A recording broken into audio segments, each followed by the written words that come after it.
안녕하세요. 이찬원의 삶을 분석하는 승무원쌤 김용숙입니다. 하이엔드 소금쟁이. 아무리 짜게 살아도 좀 한계 있게 짜게 살았으면 좋겠다는 그런 메시지를 담고 있는 프로그램이 아닌가 합니다. 이 하이엔드 소금쟁이는 정말 우리 현대인들에게 정말 빛과 소금이 되는 것 같은 그런 프로그램이라는 생각이 듭니다.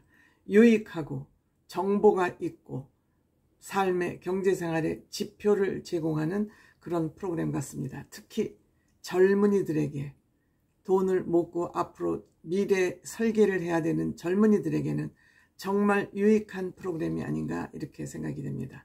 또한 이 사연을 신청하고 경제상담을 받으러 나오는 이 사람들을 전부 소금쟁이 1, 2, 3호부터 쭉 1년 번호를 정해서 번호를 매겨서 이들끼리 또 동아리나 클럽을 만들 것 같은 그런 후속 프로그램을 준비하고 있는 것 같아서 더욱더 프로그램이 짜임새가 있다. 그동안에 1, 2회를 보면서 저는 조금 프로그램이 엉성하다, 정리가 되지 않았다 그런 생각을 가지고 있는데 이번 주 회차에서는 어느 정도 좀 정리가 되고 또 스튜디오 설계도 좀 바뀌었습니다. 그 소금쟁이를 추천해놓고 얻어온 사람처럼 구퉁이에 의자만 놓고 앉게 했는데 이번에는 같이 그 둥근 테이블에 같이 자리를 마련해 준 거 역시 게스트를 우대했다는 그런 분위기를 느끼게 했습니다. 제작진들이 MC들만 소중하게 생각하고 이 소금쟁이들을 푸대접하는 거 아닌가 하는 그런 아쉬움을 가지고 있었는데 보니까 이번 주에 세트장이 바뀌었어요. 좋은 판단이라고 우선 칭찬을 해드리고 싶고요. 이번 주에는 소금쟁이 7호, 한 주에 소금쟁이 3명씩 그 고민 상담을 해주고 있죠. 이번 주 3회에서는 소금쟁이 7호 얘기가 진행이 됐습니다.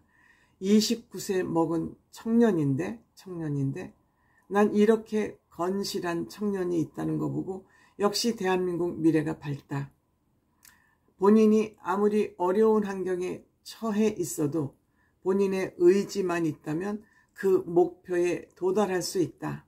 목표에 도달하느냐 안 하느냐는 몸이 하는 것이 아니라 정신이 하는 거다 하는 것을 또다시 느꼈습니다. 6시에 기상을 합니다. 7시 통근 버스를 타기 위해서는 6시에 기상을 해야 됩니다. 출근 시간이 한 2시간 정도 걸리는 것 같습니다. 하루에 4시간을 출퇴근에 소모를 하는 거 보니까 아마 지금 살고 있는 거주지가 회사로부터 제법 많이 떨어진 경기 지역 일원인 것 같습니다. 한 달 봉급 270만 원을 받는데 무려 220만 원을 저축을 한다 그럽니다. 젊은이들 요새 희망이 없으니까 먹고 쓰고 여행 가자. 이것이 이들의 목표처럼 되어 있는데 이런 청년들도 또 있습니다. 270만 원 봉급을 220만 원 저축을 하고 생활비는 또 밤에 상하차, 쿠팡. 쿠팡은 언제라도 많은 젊은 인력을 필요로 하는 곳이죠. 요즘 쿠팡으로 장 보는 사람이 국민의 한 60, 70%는 되지 않을까? 저는 하여튼 제 엉성한 추계로.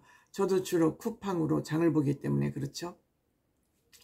그래서 이는 술 약속, 가족 간의 약속도 거의 거절을 하고 그냥 나는 1억을 모을 때까지는 목표 1억을 모을 때까지는 나 죽었다 하고 살겠다.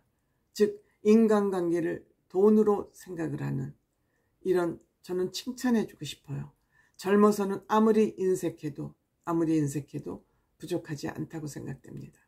그래서 이 제목이 하이엔드 소금쟁이, 어느 정도 소금쟁이 역할을 해도 한계가 있어야 된다. 즉 자신을 너무 희생을 하고 자신을 너무 꾹꾹 누르고 살다 보면 어느 땐가는 폭발을 한다. 그러니까 그렇게 폭발되지 않도록 평상시에 좀 평정심을 유지할 정도의 자기를 위한 투자는 좀 있어야 된다. 이런 또 코멘트를 해줬습니다. 뭐 바람직하다고 생각이 됩니다. 그래서 이 사람이 한 달에 쓸 수 있는 돈은 약 80만 원에서 100만 원은 생활비와 너를 위해서 좀 써라. 그래서 한 달에 한 200만 원, 170만 원 정도 쓰고 본인을 위해서 본인이 불쌍하지 않게 본인의 분노가 절제가 폭발하지 않게 평소 자기를 관리하는 것도 중요하다. 절약하는 것도 좋지만 자기를 너무 구박하고 불쌍하게 만들지는 마라. 즉 현재의 소비하고 미래의 소비가 좀 균형이 맞춰졌으면 좋겠다. 이 29세 청년은 너무 미래 소비에만 집중이 되어 있으니까 어느 정도 밸런스를 맞췄으면 좋겠다. 이런 어드바이스를 받았습니다. 그러니까 이 정도 220만 원 저축을 할 정도면 또 이 청년은 자기가 마음만 먹으면 자기 삶의 밸런스도 곧 찾을 수 있는 사람, 인내를 하는 사람은 무엇든지 가능한 사람이 아닌가. 아주 저는 기분 좋은 청년 모습을 보게 됐다. 이런 생각이 듭니다. 또 소금쟁이 8호는 9세 딸을 둔 엄마인데 외벌이입니다. 외벌이지만 남편이 제법 벌이를 잘하는 것 같습니다.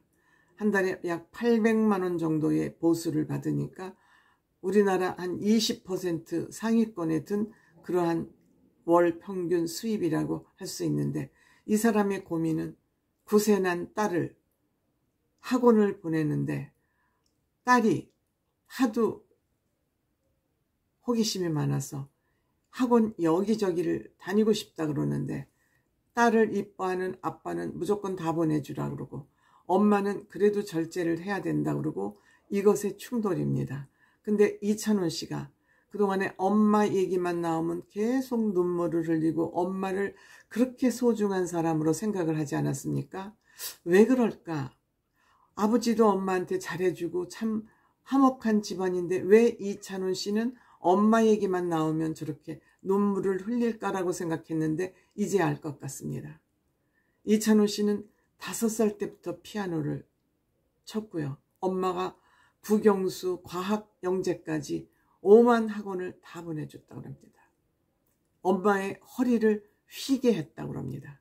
그러니까 이찬원 씨는 엄마의 이 고마움을 아니까 철이 들고 나서부터는 가족, 엄마 아빠의 신세를 지지 말아야 되겠다는 그 철학이 투철하게 서서 여러 가지 아르바이트를 했던 것 같습니다.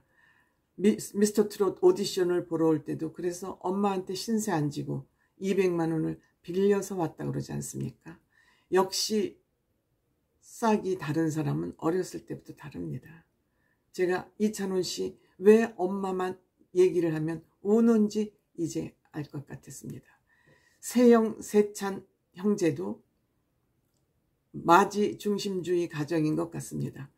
세영 씨는 가진 학원에 다 보내주면서 사교육비 도배를 하면서 학원에 다 보내주면서 세찬 씨는 너는 이 다음에 커서 군인이나 해.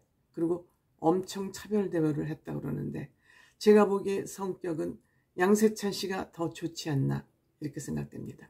즉 어려서부터 그 역경, 차별을 딛고 성장한 사람, 그걸 극복한 사람은 굉장히 사회성도 좋고 성격도 좋은 거 아닌가 이렇게 생각합니다. 여기서 제 개인 사견을 좀 붙인다면 요즘 엄마들이 너무 학원들 뺑뺑이를 돌려요. 그 사교육에 치여서 결국 가정이 파탄의 지경에 이르기까지 되지 않습니까?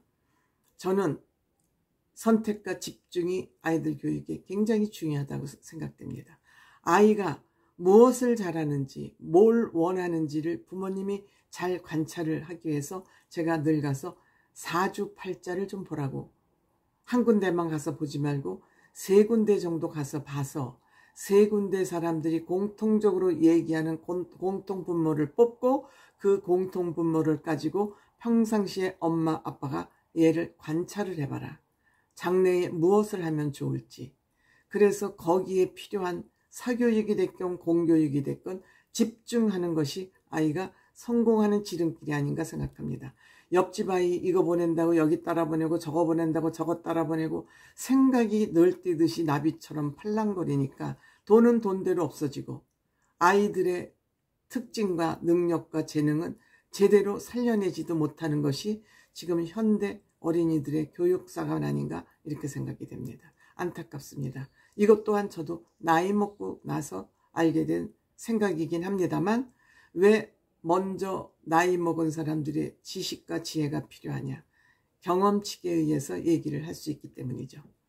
그 다음에 소금쟁이 9호는 틈만 나면 택시를 타는 게 문제입니다. 항공사 아마 그라운드 직원인 것 같은데 틈만 나면 택시를 타는 것, 택시 타는 것도 습관입니다. 모든 것은 습관입니다. 한번 뭐를 하면 우리 세포가 기억을 하기 때문에 습관적으로 택시를 타게 되죠. 반면에 이 사람은 뭐 명품이나 화장품은 안 산다고 그러는데 명품이나 화장품은 남기나 하죠. 택시 타는 돈은 날아가는 돈이거든요. 그래서 이 사람은 뭐 택시 타는 것만 고치면 그냥 그렇게 화려하지도 않고 괜찮은 여성 같아요. 뭐 이 습관은 그렇게 고치기 어렵지 않은 습관이라고 생각이 됩니다. 유익한 하이엔드 소금쟁이입니다.